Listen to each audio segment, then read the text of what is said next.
সাহাবীরা বললেন, ইয়া রাসূলুল্লাহ, এই দরদির বিবি খাদিজা সম্পর্কে আমরা একটু জানতে চাই। আল্লাহর নবী বললেন, তাহলে শোনো, একদিন গভীর রাত্রে আমি নবী ঘুমিয়েছিলাম। সমস্ত সাহাবীরা জানতে চায়, আপনারা জানতে চান না? যখন জানতে চান না, সাহাবীরা জানতে চায়। রাসূল বললেন, গভীর রাত্রে আমি যখন ঘুমিয়েছিলাম, হঠাৎ আমি ঘুম থেকে চেতন পেলাম। চেতন পাওয়ার কারণ হলো আমার এই ডান হাতখানা খাদিজা বুকের মধ্যে নিয়ে ফোঁপায় ফোঁপায় কাঁদতেছে। আমি রাসূল চমকে গিয়ে বললাম, খাদিজা, দুনিয়ার সবাই ঘুম পাড়ে, আমি নবীও ঘুম পাড়ি, অথচ আপনি কেন কাঁদতেছেন? এ কথার দ্বারা বোঝা গেল দুনিয়ার সবাই ঘুম পাড়ে। দুনিয়ার সবাই ঘুম পাড়ে, কিন্তু আসমানে যারা আছে তারা ঘুম পারে না। যখন আসমানে যারা আছে তারা ঘুম। আচ্ছা, আপনি যখন ঘুমান, আপনার দুই কাঁধের যে দুটো ফেরেশতা আছে, এরা কি ঘুমায়? এই জন্য যখন আপনি বলবেন না ঘুমের সময়, আল্লাহুম্মা বিইসমিকা আমুতু ওয়া আহইয়া, সুবহানাল্লাহ, আলহামদুলিল্লাহ, আল্লাহু আকবার, আল্লাহু লা ইলাহা ইল্লা হুয়াল হাইয়ুল কাইয়ুম, এরকম দোয়া পড়ে পড়ে যদি আপনি ঘুমায় যান, আপনি ঘুমায় গেলে সারা রাত এই দুই ফেরেশতা আপনি ঘুমের সময় যে দোয়াগুলো পড়ছেন, সে দোয়াগুলো আপনার নামে আদায় করতে থাকে। জোরে কোন সুবহানাল্লাহ। আপনি কিন্তু ঘুমায় গেছেন, কিন্তু ওই ফেরেশতারা ঘুমায়নি, বরং আপনার পক্ষ থেকে তারা তাসবিহ পড়তেছে। এই জন্য হাসরের ময়দানে যখন আল্লাহ আপনাকে সওয়াব দিবে, আপনি আস্তাগফিরুল্লাহ, আল্লাহ এত সওয়াব তো আমি করি নাই। আল্লাহ কয়, তুই ঘুমের সময় যে দোয়া পড়ছিলি, তুরই নামে ফেরেশতারা সারা রাত এই দোয়া আদায় করছে। জোরে কোন সুবহানাল্লাহ। তাহলে আপনারা ঘুমের সময় দোয়া কয়ে ঘুমাবেন না গান কয়ে ঘুমাবেন? এই যুবকেরা তো এখন মোবাইলে গান, কানের মধ্যে হেডফোন দিয়ে তারপরে ঘুমায় যায়। খাদিজাতুল কুবরা বলে, ইয়া রাসূলুল্লাহ, আপনি না ঘুমাইলে আমি নবী কোনোদিন ঘুমাই না। কথাটার মধ্যে গুরুত্ব আছে না নাই? আপনি না ঘুমাইলে আমি খাদিজা কোনোদিন ঘুমাই না। দেখবেন বাড়ির সব মানুষ ঘুমায়, কিন্তু বাড়ির যিনি মেয়ে মানুষ তিনি কিন্তু ঘুমাই না। আপনি তো খাওয়া দাওয়া করে থালির পানি টেনে থুয়ে টেবিল অপরিষ্কার করে থুয়ে আপনি এসে ঘুমায় গেলেন, কিন্তু আপনার বউ কি ঘুমায়? হাঁড়ি ফেললো সব ঠিকঠাক করে তারপরে ঘুমায় না। তো খাদিজা বলতেছে, ইয়া রাসূলুল্লাহ, আপনি না ঘুমাইলে আমি কোনোদিন ঘুমাই না। আল্লাহ নবী বললেন, খাদিজা, আমি না ঘুমাইলে আপনি কেন ঘুমান না? খাদিজা বলে, হুজুর, দুনিয়াতে যখন কোনো পুরুষ মানুষ বিয়ে করে, বিয়ে করার পরে ওই পুরুষের হাতে তার বউকে তুলে দেওয়া হয়। আপনারা যারা বিয়ে করছেন, আপনাদের হাতে আপনাদের বউকে তুলে দিছে? শ্বশুর তুলে দিছে। শ্বশুর যদি মারা যায়, শ্বশুর তুলে দিছে, দেয় না? আজ থেকে আমার এই মেয়েকে তোমার হাতে তুলে দিলাম। খাদিজা বলে, রাসূলুল্লাহ, দুনিয়ার সমস্ত নারীকে স্বামীর হাতে তুলে দেওয়া হয়, কিন্তু আপনার যখন আমার সঙ্গে বিয়ে হলো, তখন আমার হাতটা আপনার হাতে কেউ তুলে দেয় নাই, বরং আপনার চাচা আবু তালেব আপনার দুইটা হাত আমার হাতে তুলে দিয়ে বললেন, মা, আজ থেকে আমার এতিমকে তোমার হাতে তুলে দিলাম। শিশুকালে মইরা গেছে মা। এই গানটা গাইলে গুনাহ হবে না বাজান? এই সাদা কালা গান তো যুবকেরা বহু গাইছে। একেরে যুবকেরা সাদা সাদা কালা কালা হয়নি গান? গানের সুর নাই, কিছু নাই, আর সেই গান গোটা বাংলাদেশ ভাইরাল হয়ে গেল। আর এই গানটা দেখেন তো কত দামি গান। শিশুকালে মইরা গেছে মা, গর্ভে থাকতে মরছে পিতা, নবী চোখে দেখলেন না। আমার নবীর মা কখন মারা গেছে? 6 বছর বয়সে। আর নবী যখন মায়ের পেটে ছিল তখন বাবা মারা গেছে। এই জন্য সবাই বলেন, শিশুকালে মইরা গেছে মা, গর্ভে থাকতে মরছে পিতা, নবী চোখে দেখলেন না। কে করিবে লালন পালন, কে করিবে লালন পালন, কে দিবে সান্ত্বনা। এই দুনিয়ার বড় এতিম নবী ছিলেন একজনা। আল্লাহ কোরআনে সূরা দোহার মধ্যে বলেছেন, আলাম ইয়াজিদিকা ইয়াতীমান ফাআওয়া, আপনাকে আমি আল্লাহ এতিম হিসাবে বরণ করেছি। জোরে কোন সুবহানাল্লাহ। খাদিজা বলে, রাসূলুল্লাহ, যেদিন আপনার চাচা আবু তালেব আপনাকে আমার হাতে উঠায় দিছে, সেদিন থেকে আমার দায়িত্ব হলো আপনি না ঘুমাইলে আমি কোনোদিন ঘুমাই না। হুজুর, আজকে আপনি ঘুমায় গেছেন। খাদিজা বলতেছে আল্লাহর নবীকে, আজকে আপনি ঘুমায় গেছেন, আমিও ঘুমানোর জন্য দোয়া পড়তেছিলাম। আল্লাহুম্মা পড়েন, আল্লাহুম্মা বিইসমিকা, এই যে বললেন আল্লাহুম্মা বিইসমিকা, তারপরে কি আমুতু, তারপরে কি না না, এই যে বিইসমিকার পরে কি, এই শব্দটা খেয়াল করবেন। আপনারা তো খালি আরবি দেব, আল্লাহুম্মা বিইসমিকা আমুতু মানে কি? একবার যদি আপনারা বিশ্বাস করেন এই আমুতু শব্দ, যে আল্লাহ আমি ঘুমের মধ্যে যাচ্ছি, তুমি যদি চেতন না করো, আমার কোনো ক্ষমতা নাই যে আমি চেতন হব। ভালোই তো ঘুম আসেন রাত্রে, যদি চেতন আল্লাহ না করে, মশা নিয়ে ঘুম আসে, মশা। আগামীকাল এই কাম করা লাগবে রে, তাড়াতাড়ি ঘুম নাই। অনেক মায়েরা ছেলেমেলে কি কয়, বাবা ফজরে তোমার লেখাপড়া আছে, তাড়াতাড়ি ঘুমাও। একটা মা বলে না ফজরে তোমার নামাজ আছে। নামাজের কথা কয় না, লেখাপড়ার কথা কয়। এই জন্য এখনকার ছেলেরা সব নষ্ট হয়ে গেছে। প্রত্যেকটা মুসলমানের বলা উচিত, তাড়াতাড়ি ঘুমাও, ফজরে তোমার নামাজ আছে। ধরে কোন কথা ঠিক কিনা? আপনি যদি আপনার বাবাকে ছেলেকে এইরকম বলেন, তাড়াতাড়ি ঘুমাও, ফজরে তোর নামাজ পড়া লাগবে, ফজরে জামাতে যাওয়া লাগবে, এরকম করে আপনারা ঘুমাতে পারবেন ছেলেকে? কি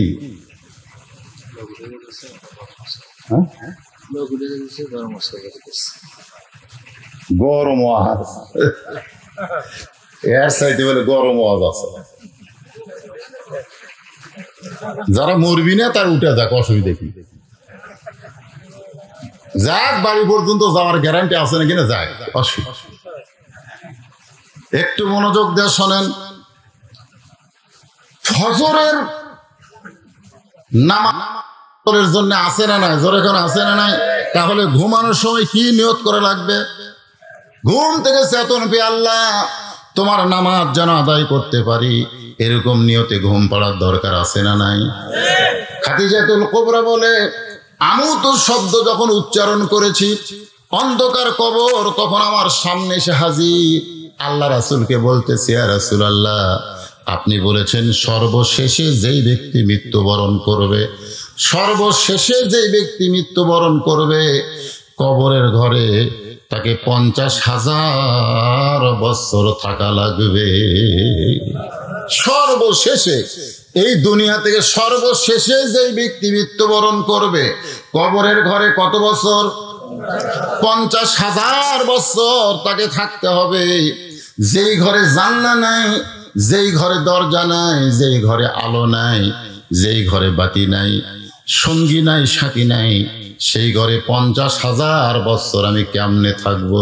হুজুর, এই চিন্তা করে আমার চোখে ঘুম ধরে না, আমি আপনার হাতটা ধরে কান্না করতেছি। আল্লাহ রাসূল খাদিজার কপালে চুমা দিয়ে বলতে, যে খাদিজা, ঈমান গ্রহণ করার পর একটু মনোযোগ দেন। ঈমান গ্রহণ করার পরে আপনি আল্লাহর সঙ্গে যে সম্পর্ক গড়ে তুলেছেন, আল্লাহ আপনার কবরকে জান্নাত বানায়া দিবে। ইয়া আইয়ুহাল্লাযীনা আমানুত্তাকুল্লাহা হাক্কা তুকাতিহি ওয়া লা তামুতুন্না ইল্লা ওয়া আনতুম মুসলিমুন। আল্লাহ রাসূল যে কথাটা কইছে, আপনারা খেয়াল করে শুনছেন? কি বলল? যে ঈমান গ্রহণ করার পরে আপনি আল্লাহর সঙ্গে যে সম্পর্ক করেছেন, কার সাথে? আরো জোরে বলেন, কার সাথে? ঈমানের পরে সম্পর্ক করতে হবে কার সাথে? না দুনিয়ার সাথে। এই মাত্র আসরের নামাজ পড়ছে, এখন আসর পড়ে জমির ধান দেখতে গেছে, যায় না? এরকম কি কোন যায় না? জমির ধান দেখবার যায় দেখে উপর জমির পানি, নিচে ওর জমির পানি নেই। উপর জমির পানি চলমল করতেছে, নিচে ওর জমির পানি নেই। এখনই কিন্তু আসর নামাজ পড়ে গেছে, মাথার টুপি আসে। তখন লোকটা চারিদিকে এরকম দেখতেছে যে আশেপাশে কেউ নাই, কেউ নাই। আস্তে করে বসে এই দুই হাত দিয়ে জমির আল কেটে দিচ্ছে। আল কাটে দিয়ে ওই হাত ধসে ধুয়ে আবার চারিদিকে তাকে বলতেছে আলহামদুলিল্লাহ, কেউ দেখেনি রে। আপনারা বলেন তো, কেউ দেখেনি? দেখছে? তাহলে ঈমান গ্রহণ করার পরে সম্পর্ক কার সাথে? চারিদিকে না আল্লাহর সাথে? আজকে আমাদের সম্পর্ক কিসের সাথে? আল্লাহর সাথে।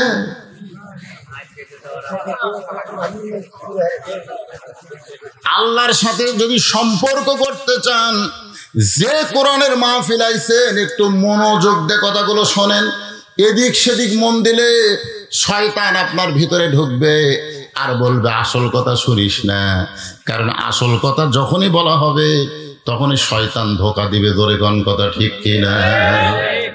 আল্লাহ রাসূল বললেন, খাদিজা, ঈমান গ্রহণ করার পরে আপনি আল্লাহর সঙ্গে যে সম্পর্ক গড়ে তুলেছেন, আল্লাহ আপনার কবরকে জান্নাত বানায়া দিবে।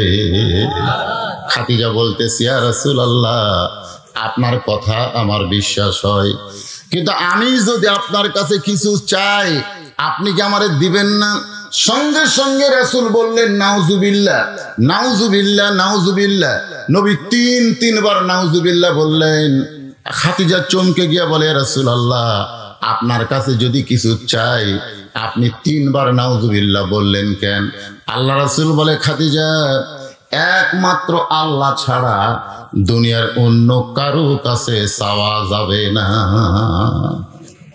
একমাত্র আল্লাহ ছাড়া অন্য কারো কাছে চাওয়া যাবে? নবীর কাছে চাওয়া যাবে? আমি প্রথম 11 সালে যখন হজ করতে গেলাম, আমাদের একটা নিয়ম বাংলাদেশে আছে, আমরা কবরের পাশে গিয়ে এরকম হাত বাড়াই না। কারণ বাড়াই কিনা? দোয়া করি না? দোয়া করি না ভাইজান? আমার এই কবরে বাপ আছে, মা আছে, আল্লাহ তাদের কবরকে তুমি জান্নাত বানাও। আমি ঠিক রাসূলের রওজার পাশে গিয়ে এরকম হাত তুলছি 11 সালে। তো মদিনার পুলিশ এসে আমার হাতের উপর লাঠি দিয়ে ঠাসি মারতেছে, মান্নু কুল্লু হারাম, মান্নু। ওদের একটাই কথা, মান্নু কুল্লু হারাম। আমি চমকে গেলাম ফেরে। ওই পুলিশ বলতেছে যে রাসূলের কাছে হাত তোলা জায়েজ নাই, হাত যদি তোলো কাবার মালিকের দিকে তোলো। আমি আশ্চর্য হয়ে গেলাম। আমাদের বাংলাদেশে মাজারে গিয়ে, পীরের দরবারে গিয়ে অনেক মানুষ হাত তোলে, জোরে কোন কথা ঠিক কিনা? আর মদিনায় রাসূলের রওজা মোবারকে হাত তোলার কোনো সুযোগ নাই। আমি বললাম, মাওলানা তুই যত বড়ই বক্তা হ, মদিনার পুলিশের ঈমান তোর চাইতে ভালো, তোর চাইতে মদিনার পুলিশের ঈমান ভালো। আমি কইলাম, আরে বাংলাদেশে হাজার হাজার মানুষের সামনে ওয়াজ করে খাই, অথচ মদিনা দেশে ধরা খেলাম যাত্রার কাছে হাত তোলা জায়েজ না। আমরা যখন নামাজ পড়ি, নামাজের মধ্যে আমরা বলি ইয়াকা নাবুদু, পড়েন ইয়াকা নাবুদু ওয়া ইয়াকা নাস্তাইন। আমরা গোলামি করি কার? সাহায্য চাই কার কাছে? যখন ইয়াকা নাবুদু ওয়া ইয়াকা নাস্তাইন বললাম, একটু মনোযোগ দিয়ে কথাগুলো শুনবেন। এই সূরা ফাতিহা কোরআনের মধ্যে রয়েছে, নাম হলো উম্মুল কোরআন। আপনি বলেন তো, নামাজের মধ্যে সূরা ফাতিহার দরকার আছে না নাই? এই সূরা ফাতিহা কেমন ভাবে তেলাওয়াত করা লাগবে? সূরা ফাতিহাকে বলা হয় সবচাইতে বড় মোনাজাত, সবচাইতে বড় মোনাজাত। আপনি যত মোনাজাত করেন তার চাইতে ভালো মোনাজাত হলো সূরা ফাতিহা। এখন আমরা সেই নামাজের মধ্যে এরকম হাত বান্ধে মোনাজাত করতেছি, আলহামদুলিল্লাহ রাব্বিল আলামিন আর রহমানির রহিম মালিক ইয়াউমিদ্দিন, পড়ি কি পড়ি না? তো একজন মুসল্লি এত জোরে পড়ছে, দলিন আলহামদুলিল্লাহ দলিন। তো এখন এই দুই কান্দের ফেরেশতা কলম খাড়া করে আছে। তো আল্লাহ কয়, খেরে ফেরেশতা লেখা বাদ দা করিস কি? আল্লাহ সূরা ফাতিহার নামে যে কি কইলো আমরা তো বুঝবার পারলাম না, লেখবো কি?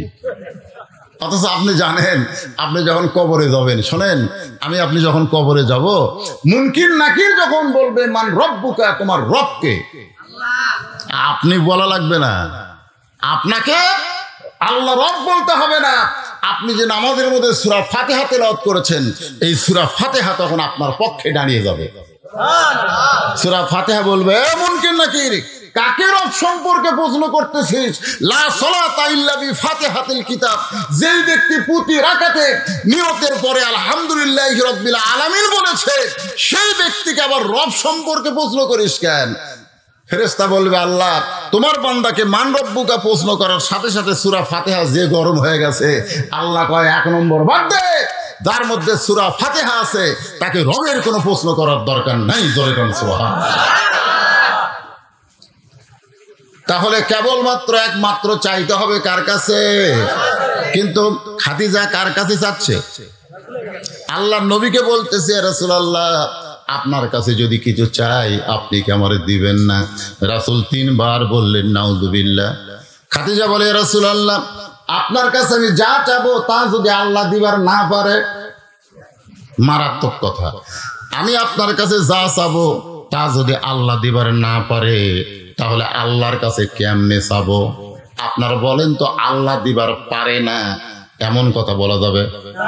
আপনার বুঝে শোনা কর বলা যাবে? তাহলে কেউ যদি বিয়ে না বসে গভীর রাত্রে তাহাজ্জুদের নামাজ পড়ে আল্লাহ বলে, আল্লাহ আমাকে একটা সন্তান দাও, বলা যাবে? এখনই বলতেছেন, কেউ যদি বিয়ে না বসে আল্লাহর কাছে সন্তান চায়, চাওয়াটা হলো তার জন্য কবিরা গুনাহ।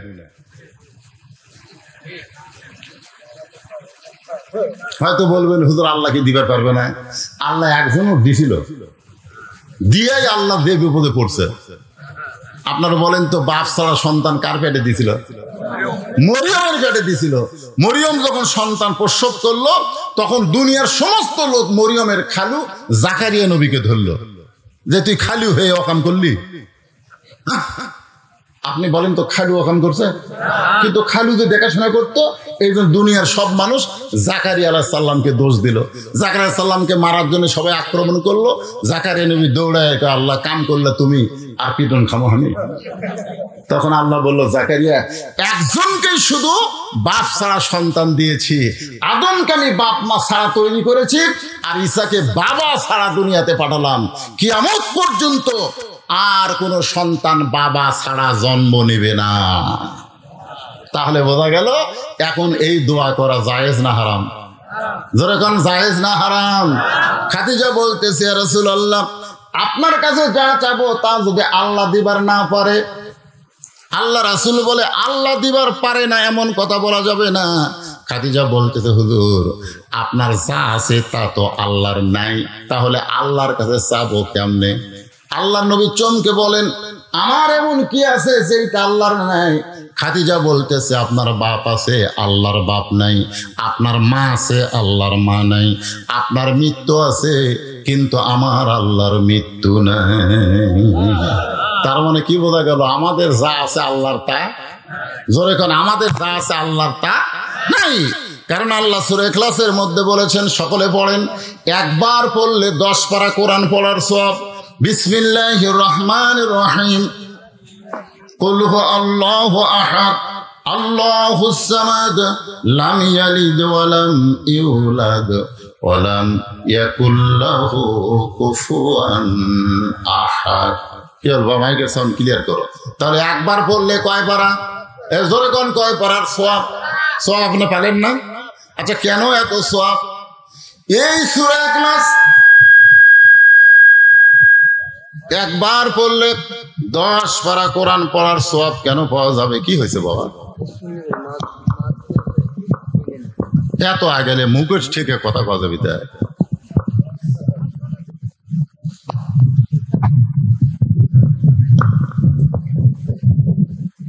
পিছনের লোকেরা কি কথা শুনতে পাচ্ছেন না? মনে হয় একটু সমস্যা হচ্ছে।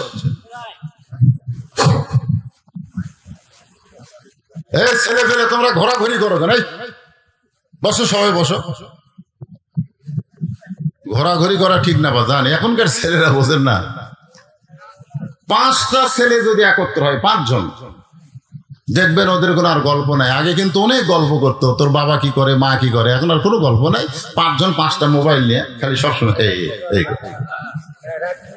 এমনকি শোনেন, বাবার হাতে এক মোবাইল, মায়ের হাতে এক মোবাইল, মাঝখানে ছোট বাচ্চা কান্দে, ওর হাতে একটা দিয়ে দিচ্ছে।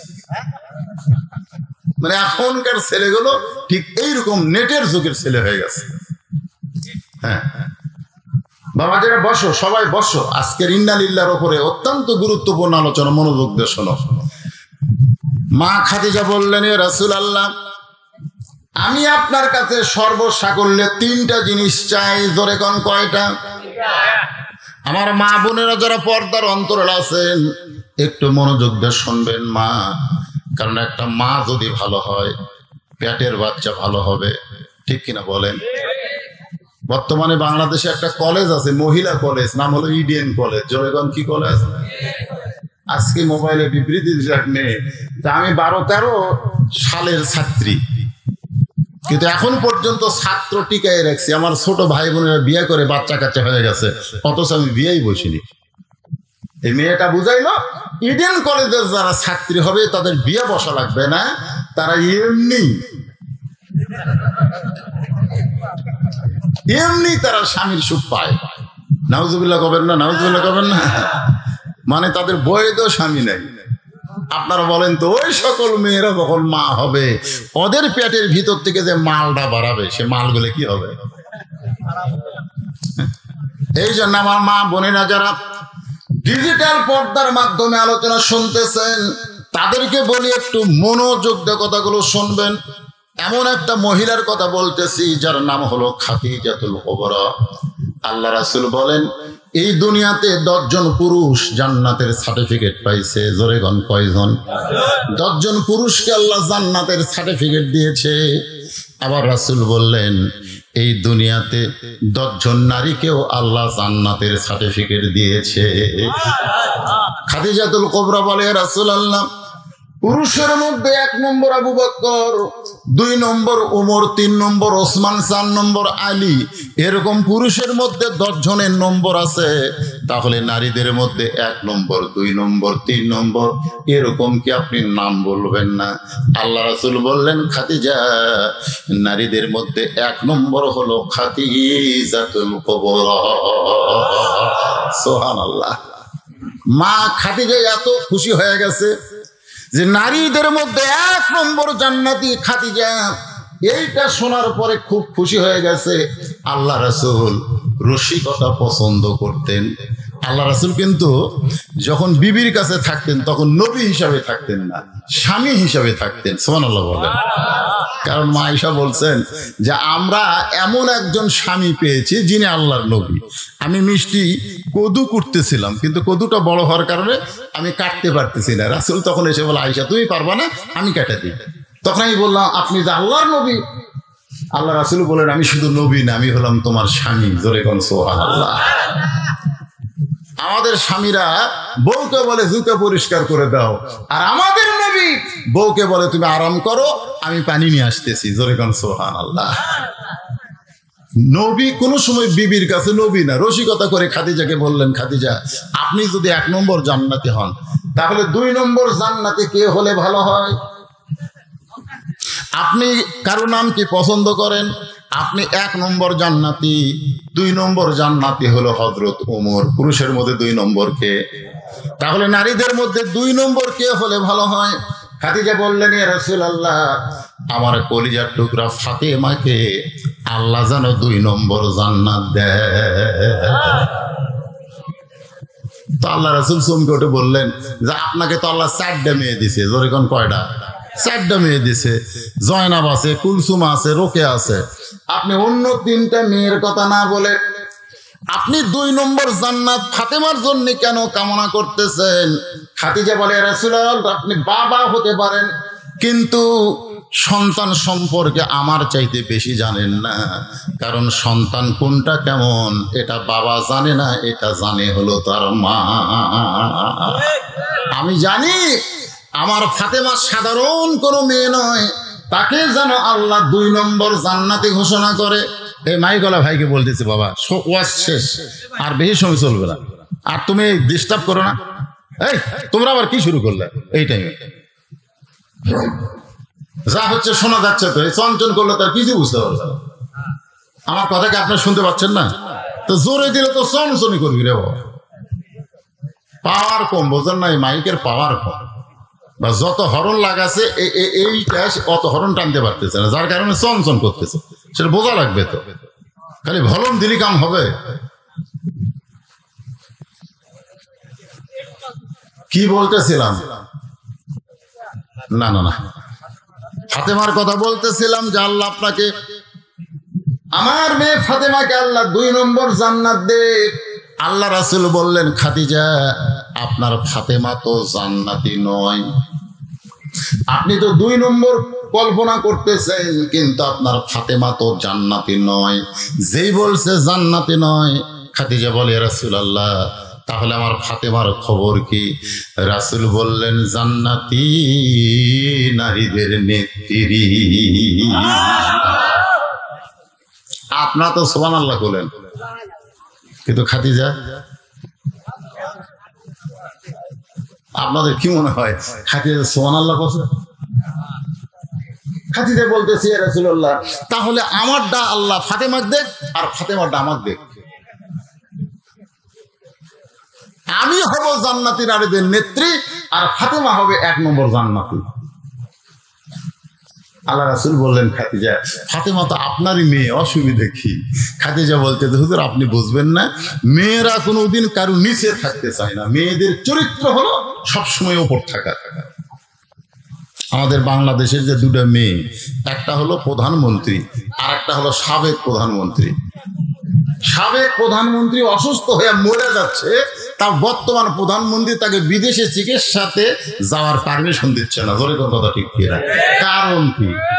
এটা যদি একটা পুরুষ মানুষ হতো তাহলে কিন্তু বর্তমান প্রধানমন্ত্রী যাওয়ার অনুমতি দিত, কিন্তু মহিলা যে তুই ভালো হয়ে আবার ভোটর টানাবো,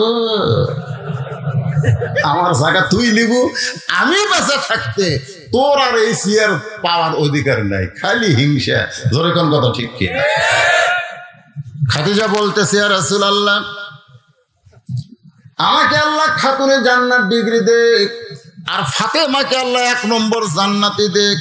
আল্লাহ রাসূল বলে, খাদিজা আমি শুধু বন্টনকারী, আমি দেনেওয়ালা নই, দেনেওয়ালা হলো আমার আল্লাহ। আমি শুধু সাগীদার। আপনাদের এলাকায় কি কয়? যারা বাঁটে তাদেরকে আপনারা কি কন? যারা বাঁটে দেয় না, 10 জন লোক খায়, 1 জন লোক বাঁটে না, সে বাঁটনেওয়ালাকে আপনারা কি কন? বন্টনকারী কন। আল্লাহ রাসূল বললেন, খাদিজা আমি হলাম বন্টনকারী, আর দেওয়ার মালিক কে? আল্লাহ যেমন ঘোষণা করেছেন সেই ঘোষণাটুকুই আমি শুনাই দিলাম। খাদিজা বলে, রাসূলুল্লাহ সর্বপ্রথম আমি ঈমান গ্রহণ করেছি, সর্বপ্রথম আপনাকে নবী বলে স্বীকার করেছি, এরপরেও আমি 1 নম্বর জান্নাতি, আর আমার পেটের মেয়ে খাতুনে জান্নাত কেন হলো আপনার কাছে জানতে চাই। রাসূল বললেন, মাত্র 2 কারণ। জোরে কোন কয় কারণ? 1 নম্বর কারণ, খাদিজা আপনার কাছে আমার প্রশ্ন হলো, আপনি বলেন তো কত বছর বয়স আপনি ঈমান গ্রহণ করেছেন? 1 নম্বর কারণ হলো, খাদিজা আপনি কত বছর বয়স ঈমান গ্রহণ করেছেন? খাদিজা বলতেছে, ইয়া রাসূলুল্লাহ আমি ঈমান গ্রহণ করেছি 55 বছর বয়সে। আল্লাহ রাসূল বললেন, ঈমান গ্রহণ করার আগে আপনি কি ছিলেন? খাদিজা বলে, হুজুর ঈমান গ্রহণ করার আগে আমি কাফের ছিলাম। আল্লাহ রাসূল বলে, খাদিজা তাহলে আপনি হিসাব করে দেখেন, আপনি 55 বছর কুফরি হালে কাটাইছেন, আর আপনি বলেন তো আপনার পেটের মেয়ে ফাতেমা কত বছর কুফরি হালে কাটাইছে? খাদিজা বলতেছে, জান্নাতি জান্নাতি, আমার ফাতেমা জন্মসূত্রে জান্নাতি হয়ে জন্মেছে। আল্লাহ রাসূল বলে, খাদিজা 1 নম্বরে আপনি হেরে গেলেন।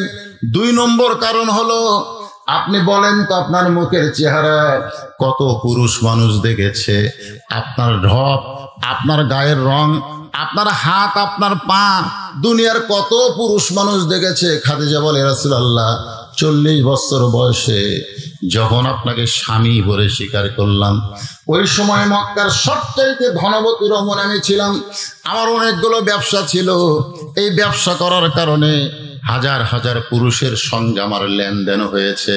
এই পুরুষের আমার চোখ দেখেছে, মুখ দেখেছে, আমার গায়ের রং পর্যন্ত তারা দেখেছে। আল্লাহ রাসূল বলে, খাদিজা, তাহলে দুনিয়ার বহু পুরুষ আপনাকে চিনে, বহু পুরুষ আপনাকে দেখেছে। এখন বলেন তো, আপনার মেয়ে ফাতেমাকে দুনিয়ার কত পুরুষ চিনে, দুনিয়ার কত পুরুষ তারে দেখেছে? খাদিজা বলে, পর্দানিশী। পর্দানিশী আমার ফাতেমা জন্মসূত্রে পর্দার ভিতরে জন্ম নিয়েছে। আল্লাহ রাসূল বলে, খাদিজা, শুধু পর্দার ভিতরে ফাতেমা জন্ম নেয় নাই, পর্দার ভিতরেই ফাতেমা বড় হচ্ছে। শুনে নাও খাদিজা, তুমি আমি যখন থাকবো না, এ ফাতেমা পর্দার ভিতরে এই দুনিয়া থেকে বিদায় নেবে। আবার আল্লাহ তাআলা ফাতেমার পর্দার কারণে ফাতেমার কবরকেও পর্দা করে দিবে। খাদিজা বলতেছে, বুঝতে পেরেছি, শুধুমাত্র পর্দানিশী হওয়ার কারণেই ফাতেমাকে আল্লাহ খাতুনে জান্নাত ডিগ্রি দিয়েছে। আমার যে মায়েরা পর্দার অন্তরালে বসে বসে আলোচনা শুনতেছেন, মা একটু মনোযোগ দিয়ে কথাগুলো শুনবেন। আপনাদের আমলের জন্য আল্লাহ মাত্র 4টি দিয়েছে, নামাজ, রোজা, সতীত্বের হেফাজত আর স্বামীর খেদমত। সতীত্বের হেফাজত পর্দা করা হলো নারীদের 1 নম্বর আমল। নারীদের পর্দা যদি না থাকে, অন্য কোনো আমল আল্লাহ কবুল করবে না। আমার মায়েদের জন্য একটু সামান্য ওয়াজ করলাম, আপনারা কি বিরক্ত হলেন? আল্লাহ রাসূল বলে, খাদিজা, কি 3টা জিনিস তুমি চাও? খাদিজা বললেন, 1 নম্বর হলো, আমি যখন মরে যাব, মরে যাওয়ার পর আপনার ওই কাপড়টা আমার কাফনের কাপড় হিসাবে দিবেন। নবী সোমকে বলেন, কোন কাপড়? আল্লাহ রাসূল বললেন, কোন কাপড় তোমাকে কাফনের কাপড় হিসাবে দিব? খাদিজা বললেন, হুজুর, যে কাপড় পরা অবস্থায় আল্লাহ তাআলা প্রথম কোরআনের আয়াত আপনার উপর নাজিল করেছে, যেই পোশাক পরা অবস্থায় কোরআনের প্রথম আয়াত, সর্বপ্রথম যে আয়াত আল্লাহ আপনার প্রতি নাজিল করেছে, নবী যখন গারে হিরার মধ্যে ছিলেন, তখন আল্লাহ তাআলা কোরআনের 5টা আয়াত নবীর উপরে নাজিল করেছে। ইকরা, পড়েন, ইকরা বিইসমি রাব্বিকাল্লাযী খালাক, খালাকাল ইনসানা মিন আলাক। সর্বসাকুল্যে 5টা আয়াত প্রথম নাজিল হওয়ার পরে রাসূল কিন্তু আর গারে হীরার মধ্যে ছিলেন না। নবী নিচে এসে খাদিজাকে বললেন, আমাকে কম্বল দিয়ে ঢেকে দাও। নবীর গোটা গা ঘামতেছিল। খাদিজা নবীর জুব্বাখানা খুলে একটা তাকের উপরে রেখে দিল। আল্লাহ রাসূল ওই জুব্বার কোনোদিন পরে নাই, ওইটা যত্ন করে রাইখা দিয়েছে। সেদিন থেকে খাদিজার বড় লোভ, ওই জুব্বাটা যদি আমাকে কাফনের কাপড় হিসাবে দেওয়া হয়, তাহলে কবরের মাটির কোনো আযাব আমার দেহ স্পর্শ করবে না। ইয়া রাসূলুল্লাহ, আমার 2 নম্বর চাহিদা হলো, আমি মরে যাওয়ার পর ওই জুব্বাটা কাফনের কাপড় পরায়া আপনার পবিত্র হাত দিয়া আমার দেহখানা আপনি কবরের ঘরে নামায়া দিবে। যেই 2টা পবিত্র হাত স্বয়ং আল্লাহর সঙ্গে মোলাকাত করেছে, সুবহানাল্লাহ। এই যে আমরা ইয়াগফিরুল্লাহু লানা ওয়া লাকুম, রবি যখন মিরাজে যায়, তখন স্বয়ং আল্লাহর সঙ্গে নবীর হাত, আল্লাহর নবীর হাতের উপরে আমার আল্লাহর হাত, জোরে বলুন সুবহানাল্লাহ। সেই 2টা পবিত্র হাত দিয়া আমার দেহ খানা কবরের ঘরে নামায় দিবেন। হুজুর, আমার 3 নম্বর চাহিদা হলো, কবরে মাটি দেওয়ার পর সবাই চলে আসবে। আল্লাহ রাসূল বলেন, কবরে মাটি দেওয়ার পর তোমরা তাড়াতাড়ি কবর ছাড়বে না, অন্তত কিছু সময় তোমরা কবরের পাশে থেকো। কবরওয়ালা বড় একা হয়ে যায়, কিন্তু আমরা তাড়াতাড়ি কবর ছেড়ে চলে আসি। খাদিজা বলতেছে, রাসূলুল্লাহ, আপনার যখন 40 ধাপ কবর ছেড়ে আসবেন, এমন সময় আল্লাহ 2টা ফেরেশতা পাঠাবে। জোরে বলেন, কয়টা? ফেরেশতা পাঠায়া আল্লাহ জিজ্ঞাসা করিবে। সবাই বলেন, ফেরেশতা পাঠায়া আল্লাহ জিজ্ঞাসা করিবে, দিন কি তোমার মাবুদকে বা তখন কি বলিবে। গানটা কি হারাম? গানটা কি নাজায়েজ? তাহলে সবাই বলেন, ফেরেশতা পাঠায়া আল্লাহ জিজ্ঞাসা করিবে, দিন কি তোমার মাবুদকে বা তখন কি বলিবে। সবাই বলেন, আল্লাহ বিনে নাই রে মাবুদ, আল্লাহ বিনে নাই রে মাবুদ, জবানে তাই বলো রে বলো মুখে, আল্লাহ রাসূল সবে বলো। হুজুর মুনকির নাকির আমাকে 3টা প্রশ্ন করবে, আমি খাদিজা উত্তর দিবার পারবো না। আমার পক্ষ থেকে এই 3টা প্রশ্নের উত্তর আপনাকে দেওয়া লাগবে। এই 3টা চাওয়া যদি আপনি পুরা করেন, আমি খাদিজা কবরের চিন্তায় আর কোনোদিন কানবো না। সঙ্গে সঙ্গে আল্লাহর নবী খাদিজার কপালে একটা চুমু দিয়ে বললেন, খাদিজা, ওই আল্লাহর শপথ করে বলতেছি, আমার আগে যদি আপনার মৃত্যু হয় তাহলে আপনার 3টা চাওয়াই আমি পুরা করব ইনশাআল্লাহ। সুবহানাল্লাহ, জোরে কম। আপনাদের কাছে জানতে চাই, মনোযোগ দিয়ে যদি শোনেন তাহলে আপনি বলেন তো এখন আমি কি বললাম না, মনোযোগ দিয়ে যদি শোনেন। আর মনে করেন হুজুর কয়ে যাচ্ছে, আমরা শুনে যাচ্ছি। এখানে কিন্তু আল্লাহ রাসূল একটা মারাত্মক কথা বলেছেন যে আমার আগে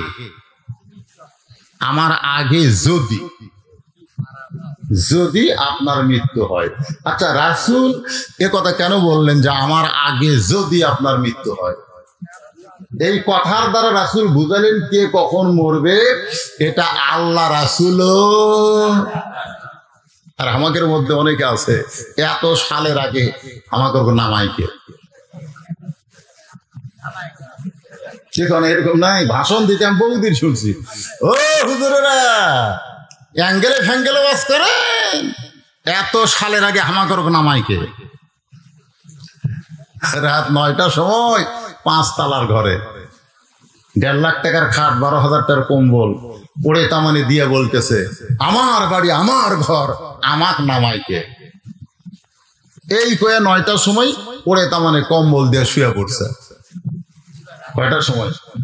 9টার সময় কয়ে আমার বাড়ি আমার ঘর, আমাক নামাইকে। রাত 3টার সময় একটা ভূমিকম্প হচ্ছে। জোরে কোন কি কম্প? উনি যখন কইছিল আমাক নামাইকে, ভূমিকম্প মানে বিল্ডিং একটু কেঁপে উঠছে। ওই এত ফোর্সে নামছে যে কম্বলের মধ্যে লুঙ্গি খুলে আছে, ওই লুঙ্গি পর্যন্ত পরার সময় হয়নি। এখন আপনারা বলেন তুমি কি হয়ে নামছে? তাহলে যে 9টার সময় করলো আমাক নামাইকে, রাত 3টার সময় ন্যাংটা করে কে নামাছে? এই জন্য আমাদের বিশ্বাস করতে হবে, তাবারাকাল্লাযী বিয়াদিহিল মুলক ওয়া হুয়া আলা কুল্লি শাইইন কাদির, তুইজ্জু মান তাশা তুযিল্লু মান তাশা বিয়াদিকাল খায়র, ইন্নাকা আলা কুল্লি শাইইন কাদির। ক্ষমতার মালিক আমরা না, ক্ষমতার মালিক কে? আমি কখনোই বলতে পারি না হামাক নামাইকে। আল্লাহ কয় সময় লাগবে না, ন্যাংটা করে নামাবো। জোরে কোন কথা? ন্যাংটা করে। এমনি তো নামবি না, ন্যাংটা করে নামবি। 1.5 লাখ টাকার খাট, 12,000 টাকার কম্বল।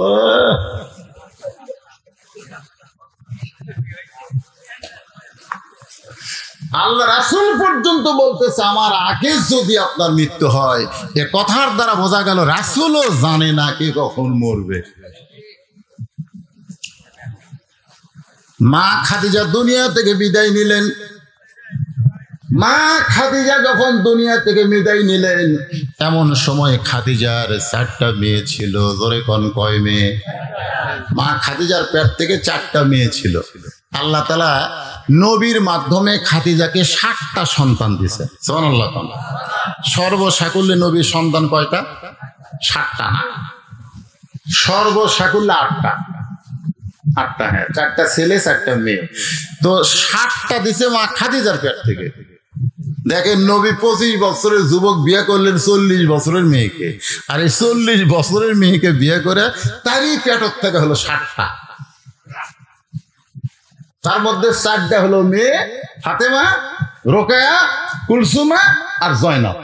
আর তিনটা হলো ছেলে, তৈয়ব, তাহের আর কাসেম। তৈয়ব, তাহের আর কাসেম। আর ইব্রাহিম নামে নবীর আর একটা ছেলে ছিল, সেটা হলো মারিয়া কিপ্তিয়া, নবীর একটা বউ। তারই পেট থেকে এই ইব্রাহিম ছেলেটা হয়েছে। কিন্তু নবীর ছেলেগুলো তো আগেই মারা গেছে। 4টা ছেলে ছিল। মা খাদিজা যখন দুনিয়া থেকে বিদায় নেয়, 4টা মেয়ে ছিল। ওই মেয়েদের মধ্যে কান্না শুরু হয়ে গেল। মা যদি মারা যায় মেয়েরা কানবে কম না বেশি? আল্লাহ রাসূল তাকায় দেখে 3টা মেয়ে বিনয় কি করে কানতেছে। বিনয় কি করে কান্না বোঝেন আপনারা? এই যে কয়েকদিন আগে মরিয়ম মান্নান, এরা ফেসবুক পার্টিরা, মরিয়ম মান্নান কতি তো তোমাকে জানা দরকার।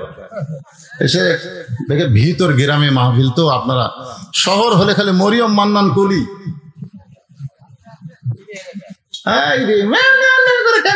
গতকাল ওর মা বাড়াছে, ওই যাদের নামে কেস করছিল তারপর সব ধরে লেগেছে।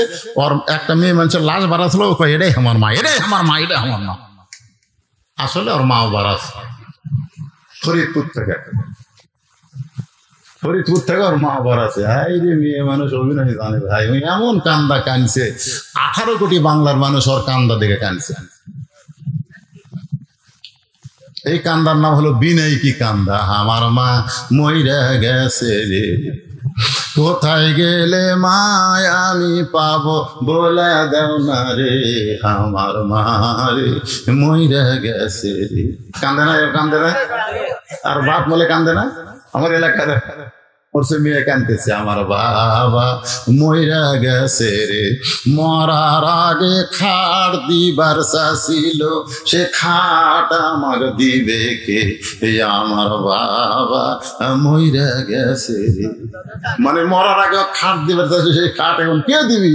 তখন বড় ভাই যা বলতেছে, আব্বা যখন দিবার চাইছিল, আমি তো খাট দিব রে, আর কান্দিস না। তখন সাইড এসে বলে, বুড়া মানুষ তো মরবি, মানে খাট পাশে। এরকম মেয়ে আছে না নাই? জোরে করে আছে না নাই?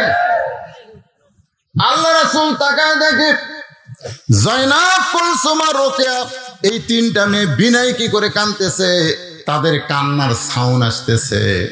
কিন্তু তাকায় দেখে ফাতেমা কাঁদতেছে, কান্নার কোনো শব্দ নাই, 2 চোখ দিয়ে শুধু দর দর করে পানি পড়তেছে। রাসূল তাকায় দেখে ফাতেমা কাঁদতেছে, কিন্তু কান্নার কোনো শব্দ নাই। জোরে কোন কি নাই? কোনো শব্দ নাই, 2 চোখ দিয়ে শুধু দর দর করে পানি পড়তেছে। আল্লাহ রাসূল 4টা মেয়ের ভিতরে ফাতেমাকে ডাক দিলেন। ফাতেমা যখন নবীর কাছে, আল্লাহ রাসূল বললেন, মা, তোমার মা ওসিয়ত করেছে, তোমার মা দুনিয়া থেকে বিদায় নেওয়ার আগে ওসিয়ত করেছে। 1 নম্বর ওসিয়ত হলো, তোমার মাকে গোসল করাতে হবে, তোমার মাকে গোসল করাতে হবে। আর এই গোসলটা কেবলমাত্র তোমাকেই করাতে হবে। এটা তোমার মা ওসিয়ত করেছে যে আমার 4টা মেয়ের মধ্যে ফাতেমা যেন আমাকে গোসল করায়। তোমার মা ওসিয়ত করেছে তোমার মাকে কাফনের কাপড় তোমাকেই পরাতে হবে, অন্য কোন মেয়ে কাফনের কাপড় পরান চলবে না। তুমি ফাতেমা তোমার মাকে কাফনের কাপড় পরাতে হবে। এখান থেকে প্রমাণ হয়ে গেল, মৃত্যুর আগে যদি মৃত্যু ব্যক্তি ওসিয়ত করে, সে ওসিয়ত পালন করা হলো ওয়াজিব। ওসিয়ত পালন করা কি? আপনি যদি ওসিয়ত করেন যে আমি মরে গেলে আমার কবর কোনো বেনামাজি খুঁড়বে না, আপনি ওসিয়ত করবেন যে আমি নামাজি, 5 ওয়াক্ত নামাজ পড়ছি সামনে কাতারে, আমি মরে গেলে আমার কবর যেন কোনো বেনামাজি না করে। এরকম ওসিয়ত করছেন আপনারা? করেননি তো, তাহলে মরে দেখেন ওরা বিড়ি ধরে নিয়ে যায়, কবরের মধ্যে এমন বিড়ি খাওয়া খাবি যে একটা ফেরেশতা গোরস্থান থাকবি না। এমনও হতে পারে বিড়ির পাশা কবরের মধ্যে পড়ে আছে, ওটা সহ কবরত হচ্ছে। মুনকির নাকির কবরের মধ্যে নাক ধরে ঢুকছে, নাক ধরে বিড়ির গন্ধ হচ্ছে, ফেরেশতা দুর্গন্ধ সহ্য করতে পারে না। তো প্রশ্ন করার আগে ঘাট ধরে তুলিস, তুই লাভ দৌড়া কে ভাই, তোরা কে? আমরা ফেরেশতা। তো প্রশ্ন না করে আমার উপর খারাপ ব্যবহার করছে, এই তোর কবর খুললো কে শালা, এই তোর কবর খুলছে কে? তুই মুসলমান হয়ে কবরে আলি, আর তোর কবর একজন বেনামাজি বিড়িখোর খুললো। দুনিয়ার একটা বাড়ি বানাতে তুই ভালো মিস্ত্রি খোঁজ করিস যে আমি 3 তলা একটা বাড়ি বানাবো, কোন মিস্ত্রি আমার বাড়ি বানালে বাড়ি টিকসই হবে। যে বাড়িতে থাকতে পারবি না সেই বাড়ি বানালে তুই ভালো মিস্ত্রি দিয়া, আর যে কবরে 50,000 বছর থাকা লাগবে সেই কবর তোর বেনামাজি খুললো কেন? কথা কন না কেন? ওসিয়ত করছে, ওসিয়ত করবেন আমি মরে গেলে আমার লাশটা যেন মুয়াজ্জিন সাহেব গোসল করায় দেয়। মুয়াজ্জিন হাসরের ময়দানে তার মাথা সবচেয়ে উপরে থাকবে। নবী বলেছেন আমার আফসোস হবে মুয়াজ্জিনের মাথা দেখে, কারণ নবীদের চাইতেও মুয়াজ্জিনের মাথা অনেক উপরে থাকবে। শুধু মাথা উপরে থাকবে না, আল্লাহ কুদরতি হাত দেয় প্রত্যেকটা মসজিদের মুয়াজ্জিনকে একটা টুপি পরায় দিবে, যে টুপির আলো পূর্ণিমার চাঁদের চাইতেও বেশি হবে। এই জন্য যাকে তাকে না, মুয়াজ্জিনকে বলবেন ভাই 10,000 টাকা তোকে দিয়ে গেলাম হাদিয়া, আমি মরে গেলে তুই গোসল করে দিস, আর যদি আমার আগে তুই মরিস মাপ। তাও তো আপনি নিয়ত করে ওসিয়ত করলেন একটা ভালো মানুষকে। আপনি মসজিদের ইমামকে বলবেন, আপনার 14 গোষ্ঠীর মতো মৌলবি নাই, ইমামকে বলবেন বাবা আমার জানাজার নামাজটা পড়াস। নামাজিদের বলবেন আমার কবরটা খনন করো। এইরকম ওসিয়ত করা ইসলামে জায়েজ আছে। যে ওসিয়তটা করেছে মা খাদিজাতুল কুবরা, আল্লাহ রাসূল বললেন ফাতেমা এখন তোমার মাকে গোসল করাতে হবে, তুমি নিজেই তোমার মাকে গোসল করাও। ফাতেমা নিজেই মাকে গোসল করালেন, সুবহানাল্লাহ বলেন। গোসল করানোর পরে বললেন বাবা এখন মাকে কাফনের কাপড় পরাতে হবে।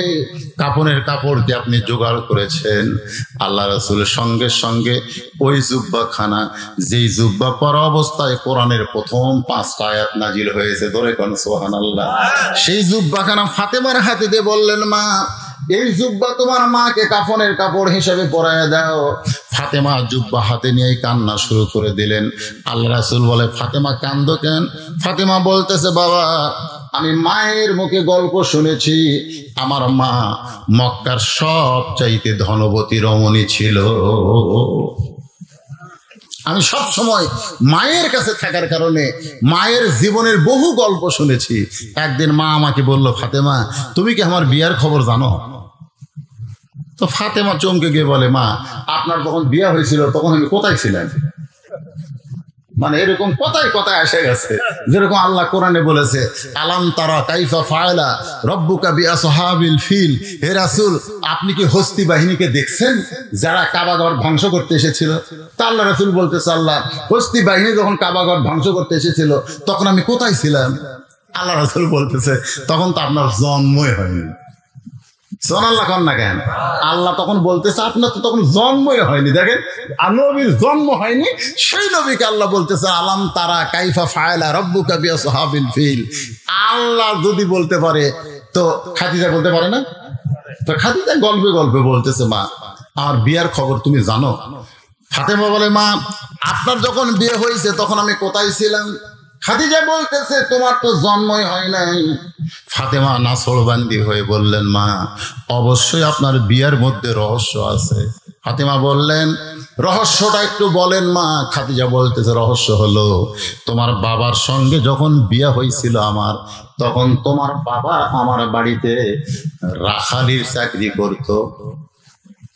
কিসের চাকরি? যেই কইছে রাখালের চাকরি, সঙ্গে সঙ্গে ফাতেমা গরম হয়ে বলতেছে মা খবরদার এমন কথা আপনি বলবেন না, আমার বাবা হলেন বিশ্ব নবী। ধরে কোন কি নবী? বিশ্ব নবী, দোজাহানের শ্রেষ্ঠ নবীকে আপনি রাখাল বলতে পারেন না। খাদিজা বলতেছে ফাতেমা সত্য কথা যদি শুনতে চাও তোমার বাবা তখন আমার বাড়িতে রাখালি করত। ফাতেমা বলে বাবা তাহলে আমার বাবার সঙ্গে আপনার বিয়ে হলো কেমনে? খাদিজা বলতেছে তোমার বাবাকে আমি এমন কিছু পেয়েছি যেটার কারণে তোমার বাবার সঙ্গে আমি বিবাহ বসেছি। ফাতেমা কান্দে আর বলে বাবা মক্কার সবচাইতে ধনবতী রমণী আমার মা যদি আপনাকে রাখাল থেকে স্বামী বানায় তাহলে সেই মা এখন কবরে যাচ্ছে, তার জন্য কি মক্কার দোকানে নতুন কোনো কাপড় নাই? আপনি নতুন কাপড় না কিনে এই পুরাতন জুব্বা কেন দিচ্ছেন বাবা? আমার মায়ের জন্য কি নতুন কোনো কাপড়ের ব্যবস্থা হবে না? আল্লাহ রাসূল বলে, ফাতেমা, যেই জুব্বা তোমাকে কাফনের কাপড় হিসাবে দিচ্ছি মা, এই জুব্বা দুনিয়ার সাধারণ কোনো জুব্বা নয়। এই জুব্বার সঙ্গে আল্লাহর কোরআনের সম্পর্ক রয়েছে। আপনারা বলেন তো, কোরআনের সম্পর্ক যার সঙ্গে থাকে তার দাম বাড়ে না কমে? বাড়ে। এইবারে বাংলাদেশে মোটামুটি একটু দাম দেখা গেল। আজকে দেখলাম যে এই যে তাকরিম একটা ছেলে বিশ্বের 111টা দেশকে পরাজিত করে কোরআন তেলাওয়াতে পুরস্কার পেয়েছে। বলেন সুবহানাল্লাহ। এর আগে ও যে মেয়েরা কয়েকদিন আগে ফুটবল চ্যাম্পিয়ন হয়ে গেল না মেয়েরা? হ্যাঁ, মেয়েরা যখন বিমানবন্দরে নামলে হাফ প্যান্ট পিনতে, তোরা যখন কি প্যান্ট, ও বাবারে, মেয়েরা হাফ প্যান্ট করা কি জায়েজ না হারাম? এখন জায়েজ না হারাম? শায়েখ আহমদুল্লাহ শুধু বলেছে যে মহিলারা হাফ প্যান্ট পরে খেলা হারাম। এই কথা বলার কারণে নিজুম মজুমদার একজন নাস্তিক শায়েখ আহমদুল্লাহকে যা তাই বলা শুরু করছে। আলেমরা নাকি এই দেশ কিছু দিবার পারে না। আরে আলেমরা কি দিছে দেখো, তোমরা যতবার যাও একটা কাপ নিয়ে আসা পারো না, চা খাওয়ার কাপ আনা পারো না। আর আলেমদের মধ্য থেকে কোরআন তেলাওয়াত প্রতি বছর সোনার মেডেল নিয়ে আসতেছে। তোর এখন কথা ঠিক কিনা? কোরআনের সঙ্গে যাদের সম্পর্ক তাদের দাম কম না বেশি? কিন্তু আমাদের বাংলাদেশে কোরআনের সঙ্গে যাদের সম্পর্ক তাদের দাম কম। দেখেন, সোয়াবিনের তেল গত বছর 86 টাকা ছিল, এবার কিন্তু 200 টাকা। তোর এখন কত টাকা? গত বছর যে গোস্ত ছিল 450, এবার লাগছে 650। আপনি ডাল কিনেন, তেল কিনেন, যেটা কিনতে যান প্রত্যেকটা জিনিসের দাম কম না বেশি? কিন্তু গত বছর আপনাদের মসজিদের মুয়াজ্জিনের যে বেতন ছিল, এবছর মনে হয় তার ডবল হলো। গত বছর আপনাদের ইমামের যে বেতন ছিল, এই বছর কি ডবল হচ্ছে? তার মানে কি বোঝা গেল? দুনিয়ার সাথে যেগুলোর সম্পর্ক সেইগুলোর দাম বাড়তেছে, আর আল্লাহর কোরআনের সাথে যারা সম্পর্ক তাদের কোনোই দাম বাড়তেছে না। মসজিদের উন্নয়ন বলতে কি বুঝতেছেন? মসজিদের কমিটিরা বসে থেকে মিটিং করতেছে, ভাই আমাদের মসজিদে তো ভুল করে আমরা দেশি টাইলস লাগাছি রে, এই টাইলস তুলে চায়না টাইলস লাগানো লাগবে। তখন আর একজন বলতেছে, খালি টাইলস না, এবার মসজিদে 6টা এসি লাগানো লাগবে। আমাকে টাকা তো কম নাই, 20 লাখ টাকা আছে মসজিদের আয়। ইমাম সাহেব বলতেছে, ভাই মসজিদের 20 লাখ টাকা আয় আছে, কিন্তু আমার যে 3 মাসের বেতন বাকি।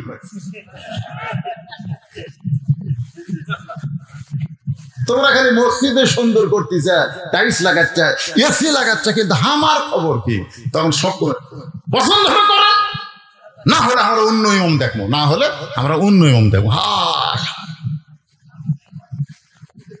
বাংলা মাস্টারকে মাস গেলে 2000 টাকা বেতন দেয়, ছেলের ইংরেজি মাস্টারকে মাস গেলে 3000 দেয়।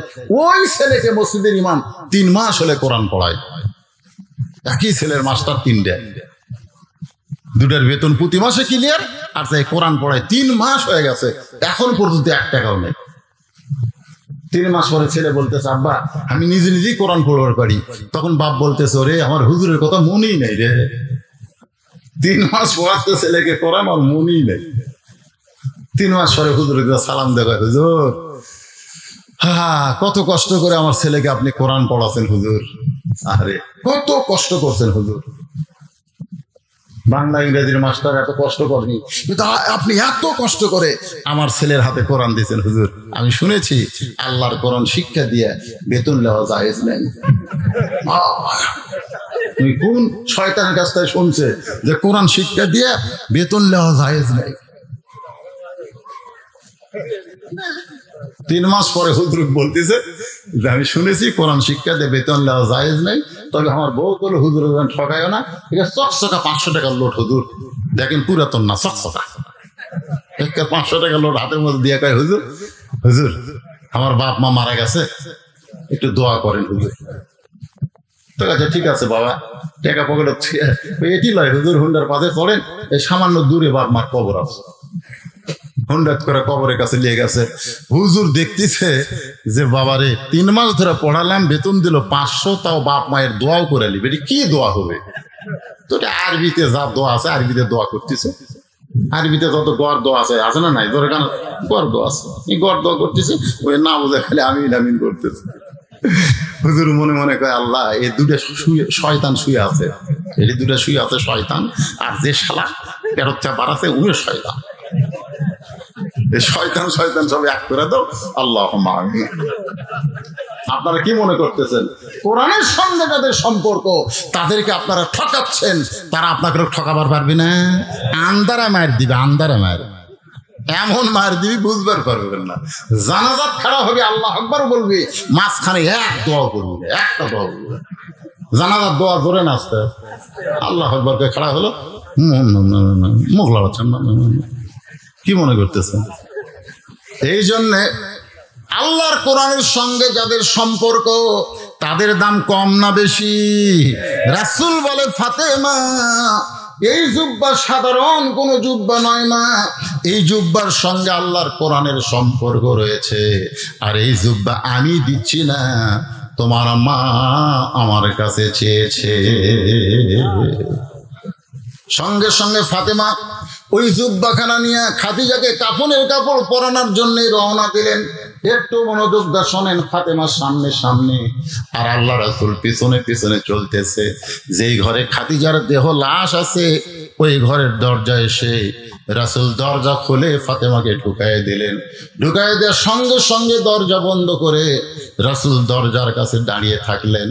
একটু মনোযোগ দিয়ে খেয়াল করবেন, ফাতেমা ঘরের মধ্যে ঢুকলো, কিন্তু আল্লাহ রাসূল ঘরের মধ্যে ঢুকলেন না। রাসূল দরজার কাছে দাঁড়িয়ে থাকলেন। কিছুক্ষণ পর রাসূল তাকায় দেখে ফাতেমা মুস্কি মুস্কি হেসে ঘরের দরজা খুলেছে। নবী চমকে গিয়ে বললেন, ফাতেমা কানতে কানতে জুব্বা কাফন নিয়ে তুমি মায়ের ঘরে ঢুকলে, মাকে কাফনের কাপড় পরানোর পরে হাসতে হাসতে কেন দরজা খুললে?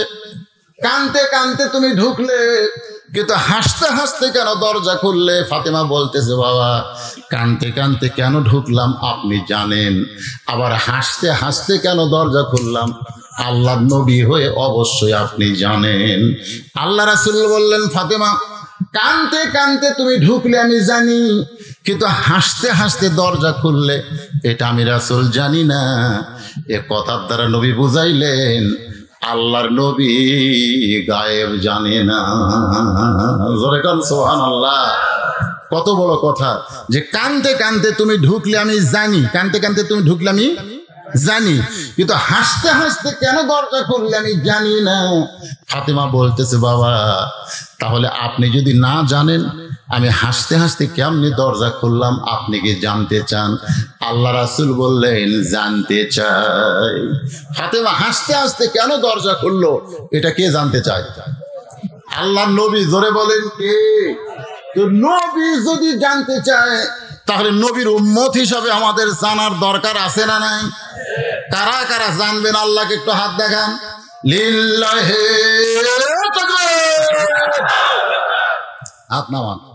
আপনারা কিন্তু হাত তুলছেন, এখন যদি না জানেন মাজা তোলেন।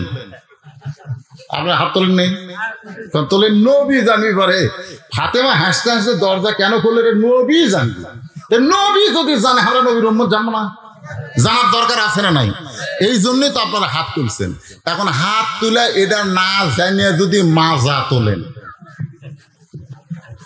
তাহলে কিন্তু লিমা তাকুলু মা লা তাফআলুন, এতক্ষণ ওয়াজ শোনার পরে আপনারা মুসলমান না হয়ে মুনাফিক হয়ে বাড়ি যাবেন। এটা না শুনে মুনাফিক হয়ে বাড়ি যাবেন? যাবেন? যদি না যান তাহলে মাত্র 10টা মিনিট এই মসজিদের জন্য 100 বস্তা সিমেন্ট দেওয়া লাগবে। আচ্ছা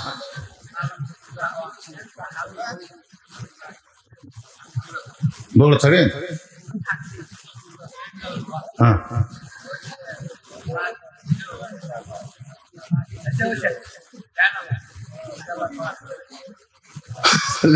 মাটি দিল মানে আব্দুল মজিদের। আচ্ছা ঠিক আছে ভাই যান, মাত্র 10টা মিনিটে আল্লাহর এই ভাঙ্গা ঘরের জন্য 100 বস্তা সিমেন্ট লাগবে। আপনার কোন আল্লাহর বান্দা যে হুজুর মসজিদ যখন তৈরি হবে আমি 10 বস্তা সিমেন্ট দেবো, আল্লাহর ঘরে 10 বস্তা সিমেন্ট দেবো, এগুলো বাকি লেখা হবে যে কাগজ কলম যাচ্ছে। মসজিদ এরকম রাখা যাবে না বাজান, বাংলাদেশের বহু জায়গা গেলাম এরকম মসজিদ তো দেখা যায় না। শোনেন, এই গ্রামের যারা আছে তারা তো দিবেনই, বাহির থেকে যারা আছেন আপনারা, এই গ্রামের লোক গরিব মানুষ, তারা বলতে চান মাত্র 43 ঘরের লোক বসবাস করি হুজুর, আমাদের পক্ষে কি একটা মসজিদ তৈরি করা সম্ভব? এই জন্য বাহির থেকে যারা আইছেন একটু আল্লাহর হস্তে বলেন, বাবা বলেন, এখান থেকে বাড়ি যাওয়ার গ্যারান্টি নাই রে, আর আল্লাহর ঘর মসজিদে সিমেন্ট দেওয়ার নিয়ত করেন, আপনি না দেওয়া পর্যন্ত আজরাইল আপনার কাছে আসবে না। নিয়ত করেন যে হুজুর আমি আল্লাহর ঘরে আমার কামাই কাজে থেকে আমি 2 বস্তা সিমেন্ট দেবো, 5 বস্তা সিমেন্ট দেবো, আমি সিমেন্ট যদি দিবার না পারি 1000 টাকা দেবো, লেখা দেন। কোন আল্লাহর বান্দা সর্বোত্তম? যাই সর্বোত্তম লেখাবে, এরপরে যত বান্দা লেখাবে ও তো আগে লেখালো, পরকার বান্দা লেখার একটা সওয়াব আল্লাহ একটা অংশ তাক দিবে। আগে দেওয়া মানে বিশাল পাওয়া। মুর্শিদা খাতুন একজন মা, অসুস্থ মানুষ দোয়া চেয়ে 500 টাকা দান করেছে। আমি দোয়া করি আল্লাহ মা মুর্শিদাকে সুস্থ করে দেন। জোরে কোন আল্লাহুম্মা আমিন। আল্লাহুম্মা আমিন কত কি আপনাকে খাটনা লাগতেছে? জোরে কোন আল্লাহুম্মা আমিন। হ্যাঁ, কবর ছাড়েন না, খাদিজার কবর ছাড়েন না। আল্লাহ বলে হাবিব সবাই কবর ছেড়ে চলে যায়, কিন্তু আপনি কেন যান না? রাসূল বলেন আল্লাহ আমার খাদিজার কবরে কি আপনি মুনকির নাকির পাঠাবেন না? আপনি কি মুনকির নাকির পাঠাবেন না? আল্লাহ বলে হাবিব দুনিয়াতে কবরের ভয়ে যারা কান্নাকাটি করে, কবরকে স্মরণ করে চোখের পানি দিয়া যারা বুক ভিজায় দেয়, আমি আল্লাহ আমার পক্ষ থেকে তাদের মুনকির নাকিরের উত্তর দিয়া দে। জোরে কোন সুবহানাল্লাহ। ইজা আসাবাতুহুম মুসিবাতুন ক্বালু ইন্না লিল্লাহি ওয়া ইন্না ইলাইহি রাজিউন। আল্লাহ তাআলা আজকের আলোচনা আমাদের জীবনের আমলের জন্য কবুল করুক। সকলে বলে আল্লাহুম্মা আমিন। ভাইজান যিনি যেখানে আছেন বসেন, বসেন, সবাই বসেন। সময় শেষ হতে পারে, আমাদের জীবনের সময় যে কোনো সময় শেষ হয়ে যাবে বাবা। এটা জীবনের শেষ মোনাজাত হতে পারে। আল্লাহর কাছে ফরিয়াদ করব সকলে প্রাণ খুলে। ইস্তিগফার পড়েন, আস্তাগফিরুল্লাহ রব্বি মিন কুল্লি জামবি ওয়া তুবু ইলাই, আস্তাগফিরুল্লাহ রব্বি মিন কুল্লি জামবি ওয়া তুবু ইলাই, লা হাওলা ওয়ালা কুওয়াতা ইল্লা বিল্লাহিল আলিয়্যিল আযীম। আসলে আমি শুনলাম এই মাইকটা নতুন হওয়ার কারণে হয়তো সেটিং এর ব্যাপারে এখনো পুরোপুরি অভিজ্ঞ হয়নি। সেটিং কিন্তু একটা ব্যাপক জিনিস, কিভাবে সেট করতে হয়, হরন কিভাবে সেট করতে হয়, এই সেটিংটা হয়তো ঠিক মতো ঠিক নেই। তাহলে মাইকের দোষ না। আপনারা কবেন যে মাইক চলবি না, দেখে বড় করে চোঁচো করে শব্দ কম হয়। আসলে সেটিং এর কারণে হতে পারে, যার কারণে আপনারাও একটু আনসান হলেন, পিছনে ঠিক মতো শুনতে না ওটা বসা করলেন, মাঝে মধ্যে মাইক আলাকে আপনারা বিরক্ত করলেন, খালি ডাকলেন ঢুকালেন, সাউন্ডটা কন্ট্রোলিং ঠিক মতো করতে পারেনি। এটা কি মাইকের দোষ না? আপনারা কখনো বলবেন না যে মাইকের দোষ। যাই হোক, যতটুকু কথা হলো, যারা শুনলো আর যারা শুনলো না, আল্লাহ সকলকেই মাফ করুক। সকলে বলে আমিন। আল্লাহুম্মা আমিন। আল্লাহুম্মা আনতাস সালাম ওয়া মিনকাস সালাম, তাবারাকতা ইয়া যাল জালালি ওয়াল ইকরাম। আয় আল্লাহ তাআলা, ওয়াজের সময় নয়, তারপরেও এলাকার প্রথম মাহফিলে কঠিন গরমকে উপেক্ষা করে তোমার পাগলেরা ঘন্টার পর ঘন্টা জান্নাতের বাগানে বসে বসে কোরআন হাদিস থেকে কবরকে সামনে নিয়ে মৃত্যুকে স্মরণ করে আল্লাহ দীর্ঘ সময় আলোচনা শুনেছে। মেহেরবানি করে আজকের মাহফিল আমাদের সকলের হেদায়েতের জন্যে, নাজাতের জন্যে, জান্নাতের জন্যে কবুল করে নাও। এই মাহফিলের শুরু থেকে শেষ পর্যন্ত যে আলোচনা হলো, এর মধ্যে যদি ত্রুটি হয়, ভুল হয়, আল্লাহ তুমি মাফ করে দাও। এর জাহাদিয়া মঞ্জুর করো। সোনার মদিনায় নবী পাকের রওজা মুবারকে আল্লাহ কবুল করে নাও। तमाम अंबिया किराम, असहाबे किराम, ताबिन किराम, तवा ताबिन किराम, तमाम पृथिवीर माटिर निचे যত মুমিন মুমিনা আছে আল্লাহ সকলের আরো আফরে হাদিয়া কবুল করো। আল্লাহ আমরা যারা হাত তুলেছি আমাদের জনম দুঃখনী মা যাদের খবরে চলে গেছে, আল্লাহ মেহেরবানি করে মায়ের কবরটা জান্নাতের টুকরা বানাও। বাবার বাড়ি ঘর সবই আছে, আমি সহ আমরা যারা বাবা হারা এতিম হয়ে গেছি, আল্লাহ মেহেরবানি করে বাবার কবরটাকে জান্নাতের টুকরা বানিয়ে দাও। আল্লাহ আমাদের দাদা দাদি নানা নানি আত্মীয় স্বজন আজ শ্বশুর শাশুড়ি যাদের কবরের ঘরে লুকাইছে, আল্লাহ মেহেরবানি করে কবরবাসীদের মাফ করে দাও। আল্লাহ আমার মা বোনেরা দীর্ঘ সময় পর্দার অন্তরালে বসে আলোচনা শুনল, আবিদা সালিহা কবুল করে মা ফাতেমার চরিত্র দান করে দাও। আমাদের মধ্যে অসুস্থ আমরা যারা আছি আল্লাহ সুস্থ করে দাও, অভাবকে মোচন করে দাও। আল্লাহ গরিব গ্রামের গরিব মসজিদকে কেন্দ্র করে আজকের এই জান্নাতের বাগান যারা কষ্ট করলো, মেহনত করলো, হাজার হাজার টাকা দান করলো, আল্লাহ সকলকেই জান্নাতি কবুল করে নাও। আল্লাহ তোমার ঘরকে কিয়ামত পর্যন্ত কবুল করো। আল্লাহ তোমার ঘরে সৌন্দর্যের ব্যাপারে যারা মেহনত করতেছে, তোমার ঘরকে যারা গড়ে দিবার চায়, তোমার ঘরের ওসিলায় আল্লাহ তুমি তাদের জান্নাতি মানুষ হিসেবে কবুল করে নাও। আল্লাহ মাহফিল কমিটির সভাপতি, মসজিদ কমিটির সভাপতি, সেক্রেটারি, কেশিয়ার সদস্য যারা আছে আল্লাহ সকলকে মাফ করে দাও। আল্লাহ মসজিদের ইমাম মুয়াজ্জিনকে কবুল করো, মসজিদের মুসল্লিদেরকে আল্লাহ তুমি কবুল করো, গোটা বিশ্বের মুসলমানকে আল্লাহ তুমি হেফাজত করো। আল্লাহ যুবকদেরকে বেশি বেশি কবরের চিন্তা, মৃত্যুর চিন্তা অন্তরে ঢুকাইয়া দাও। আল্লাহ যে কোনো সময় আমাদের মৃত্যু হবে, যে কোনো সময় আমরা চলে যাব, কখন মৃত্যুবরণ করব জানি না, তবে মরণের সময় ইমানের সাথে ইজ্জতের সাথে মুসলমান হিসাবে যেন বিদায় নিতে পারি। আল্লাহ আমাদের সকলার জন্য কবুল করেন। সুবহান রাব্বিকা রব্বিল ইজ্জাতি আম্মা ইয়াসিফুন ওয়াসসালামুন আলাল মুরসালিন ওয়ালহামদুলিল্লাহি রাব্বিল আলামিন। আসসালামু আলাইকুম ওয়া রাহমাতুল্লাহি ওয়া বারাকাতুহু।